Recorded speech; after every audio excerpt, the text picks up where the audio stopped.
New Zealand is quite slow. Our infrastructure is slow, our postal service is slow, and we're also quite slow to adapt to things. To be fair, this isn't always the case.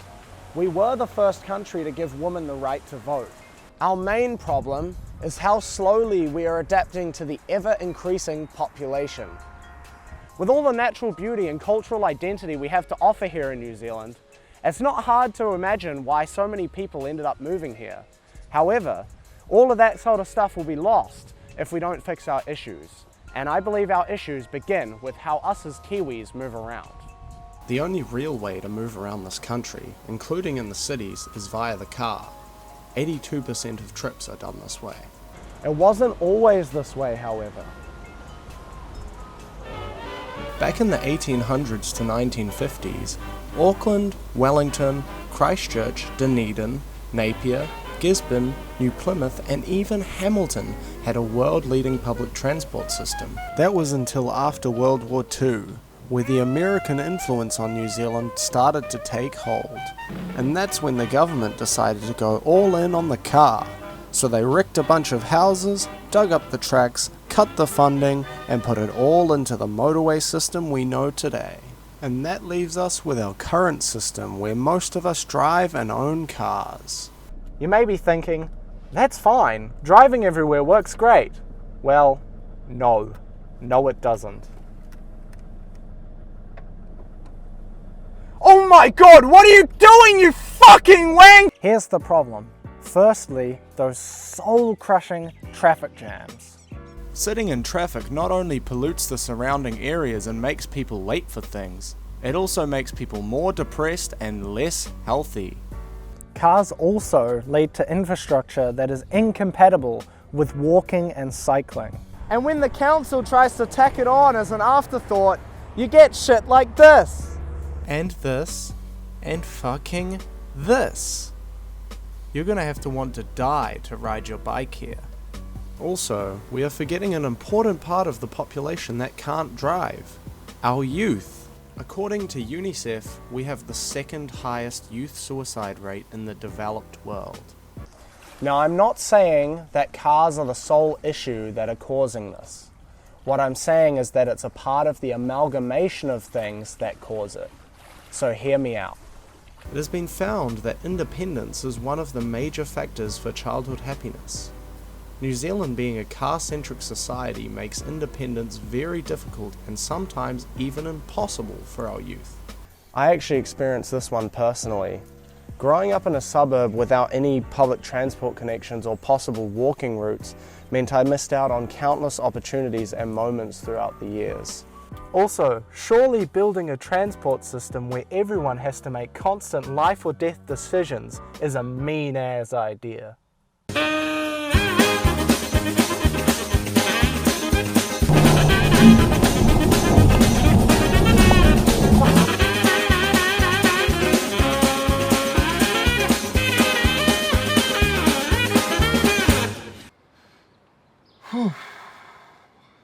Maybe not today. Now what if I told you there's a solution using 100-year technology, impossible to get stuck in traffic, basically drives itself and runs better on electricity?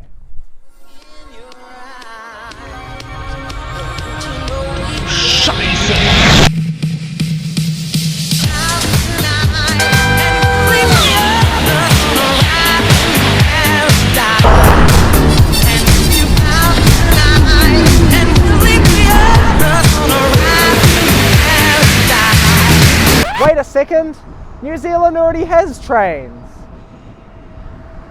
And you'd be correct. The service you get on the trains, especially here in Auckland, is actually pretty good. They just don't go enough places. For instance, to go anywhere north of the city, you have to switch to a cramped diesel bus across the street. And if you want to travel to any of these well-populated areas, you're also gonna have to catch a bus, maybe even two. Hell, to get to the airport you have to get a fucking bus. AT spent $69 million on refurbishing the station to an interchange, just so that people can wait up to 20 minutes for a bus when they're trying to catch their flight. Thanks, Jacinda. And to be fair, the station looks really awesome, but when you look around for just 1 second, it doesn't look that awesome anymore.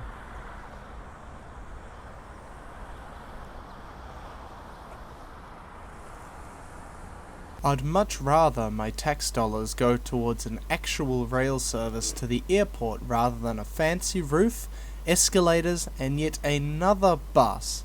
But maybe that's just me. Okay. Hold on. They are doing some things right. Firstly, Britomart Station has received an overhaul and it looks absolutely fantastic. Secondly, the City Rail Link is finally being built, which will be an absolute game changer for the rail network. I'll show you how.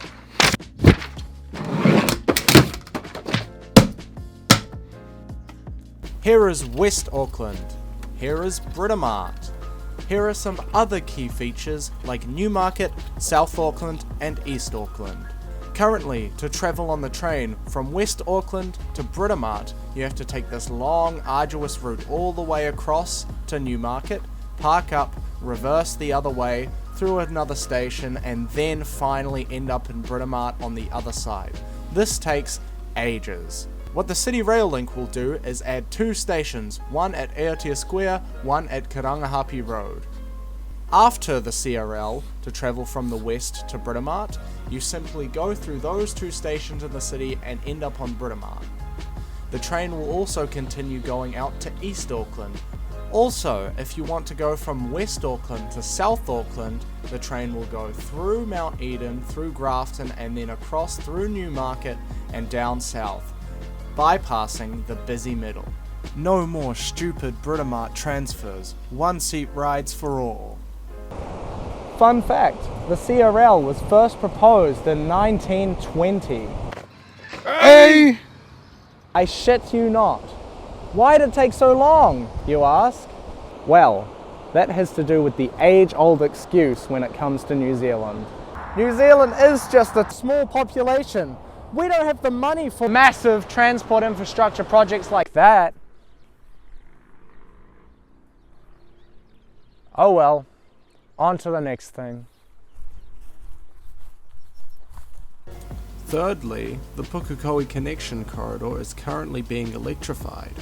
That means a 1-seat journey from Pukekohe to the city in 2024. They are also doing track repairs that they haven't done for 80 years. Better late than never, I guess. I mean, you can still ride the trains on those tracks, they're just a bit louder and can't go as fast. I can't even fathom a road being left unmaintained for even 1 decade. Our roads seem to be under constant work and yet they're terrible. Like this, and fucking this. Okay, so that's all well and good, but sitting here and complaining just makes me a jackass. How do we actually solve the issue? Firstly, trains need to be brought to the North Shore.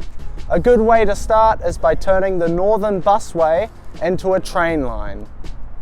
The demand for it is there. Look at the number of cars parked at one of the car parks for the Albany Park and Ride. According to AT, this car park has 1,400 parking spaces.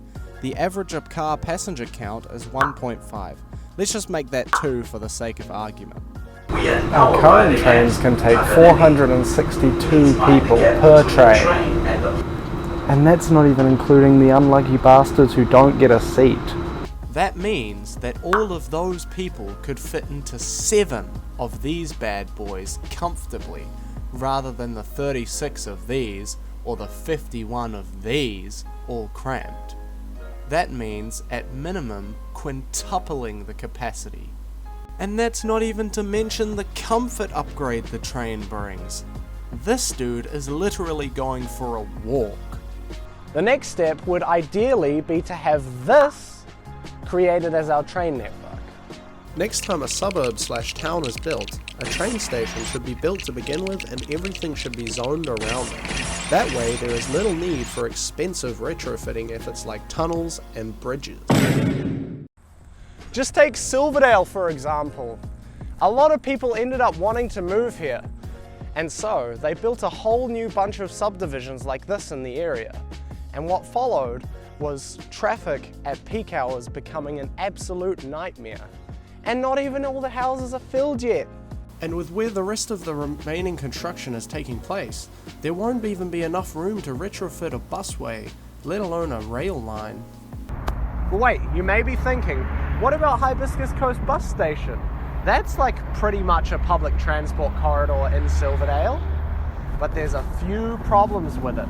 Mainly, it's not through the middle. There's a half-an-hour walk along a busy arterial road to the middle.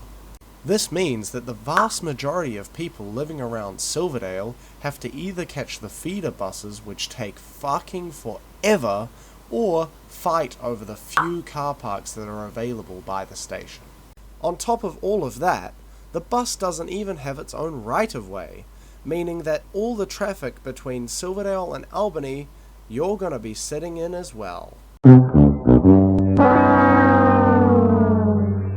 now, although those are all really good solutions, there are a few problems. Firstly, all the goddamn hills. If you don't realize why hills are an issue when it comes to trains, watch this video.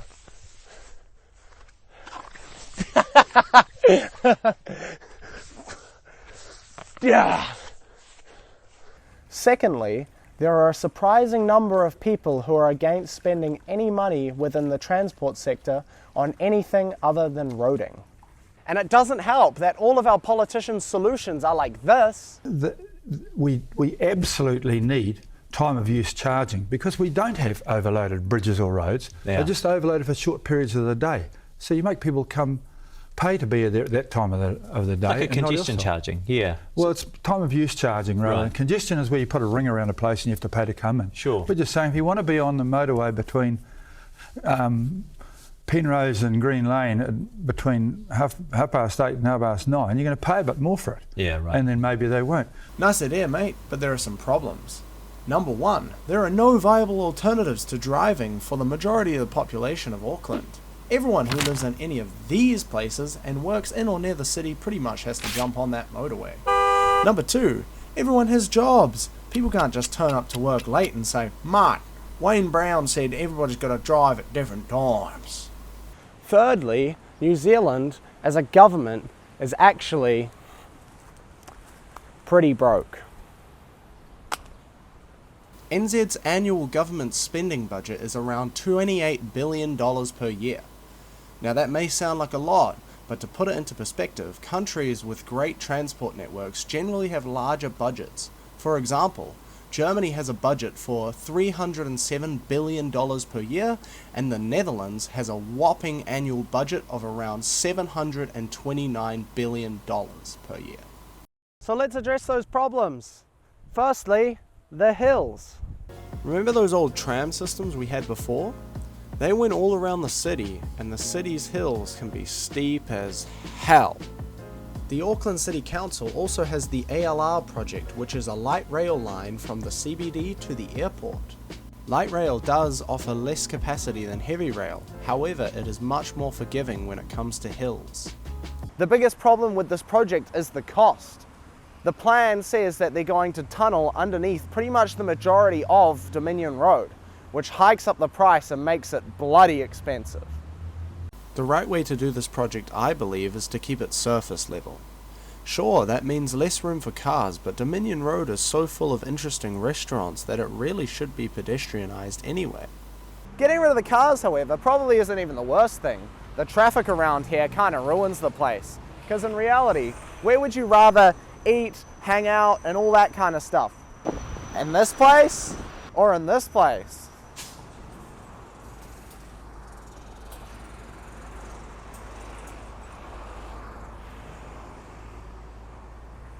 This would also help Queen Street turn into the outdoor mall it's supposed to be, just with a tram line running through. Kinda like the old days, but better. Okay, so problem number 3. At a glance, it may seem like our budget is the issue.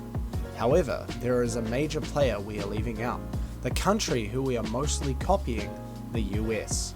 They spend a groundbreaking $11 trillion per year. However, you also have to remember that they are servicing a much higher population. So we adjust for that and find that the US is still spending more per person despite having worse infrastructure. Rather curiously, we also spend around $2,000 more per person than Germany. And they have high-speed rail. The truth, I believe, is that we are mostly broke due to the American Dream style Ponzi scheme we have been running for decades. But that is more of a housing topic, a very important topic that I will discuss in a sequel if I get around to making it. All we need is some political will from the people. So, you ask, why should we build train lines? Remember how I was saying that independence was a key factor in the happiness of a country's youth? Well, trains would help grant that independence. The Netherlands is the happiest country on the planet for youth. One of the main contributing factors is the independence they have. Kids can easily get to where they need to go without needing to rely on their parents, thanks to their cities being at a human scale with a reliable train system backbone rather than the car-orientated sprawl we see in New Zealand. This means that if I grew up in a place like the Netherlands, I wouldn't have had the issues that I had. This would also be a good thing for drivers. Having viable alternatives to driving takes idiots off the road.